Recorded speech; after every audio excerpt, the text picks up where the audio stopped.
Hali gani mwanafamilia wa channel tupendwa hii hapa ya Kileo Media. Kama ndo mara kwa kwanza, basi naomba nikusihi kitu kimoja, usisahau kusubscribe, kulike, kushare pamoja na kucomment, kwani ukifanya hivyo utakuwa umejiweka katika nafasi nzuri ya wewe kuweza kuenjoy na kufurahi pia.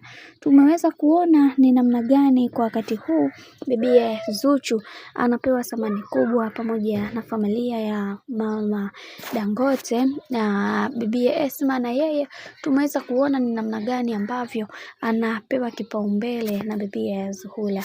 Na hii ni baada ya kuweza kuona bibiye Zuchu ni moja kati ya mwanamke ambaye anapuuza kila kitu ambacho kinachoongelewa, na kwa upande wake amekuwa mtu ambaye ana focus na maisha yake. Hili jambo limewafanya watu wengi waweze kuongea namna tofauti tofauti, na wengi wao wakasema kwamba kuna cha kujifunza kwenye haya maisha, kwa sababu kuna vitu vingi ambavyo vinavyoendelea katika familia hii, na watu wengi wanatamani kuweza kuona maisha yao yakinyanyuka kadri siku zinavyozidi kwenda, ila tunaamini katika haya yote Mungu atasimama nasi na kila kitu kitakuwa sawa. Na pia tumeweza kuona baadhi ya watu wengi waliweza kufunguka na kusema kwamba kuna mambo ambayo Mama Dangote akiwa anamfanyia sana bibiye Zuhura, ikisemekana kwamba bibiye huyu hampendi sana dada yetu Zuchu, lakini leo hii mama huyu ameweza kupinga ukweli na kusema kwamba yeye ni moja kati ya mwanamke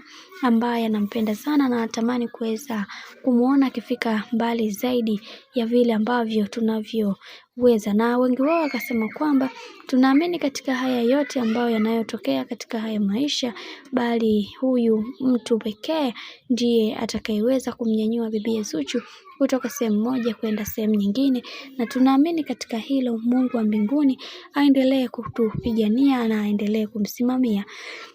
Na tumeweza kuona kaka yetu Mwijaku aliweza kulizungumzia hili, kisha akasema kwamba Zuchu asipokuwa makini atajikuta na yeye anaingia katika mkanganyiko mkubwa pasipo yeye mwenyewe kuweza kuelewa. Lakini wacha tuone mwisho wa haya yote itakuwaje, kwa sababu kuna vitu vingi vinatokea, na sasa tunatamani kuweza kuona kila kitu kinaingia au kinakuwa katika mwongozo ulio mala. Wacha tuone mwisho wa haya yote itakuwaje, maana mambo ni mengi sana alafu muda ni mchache.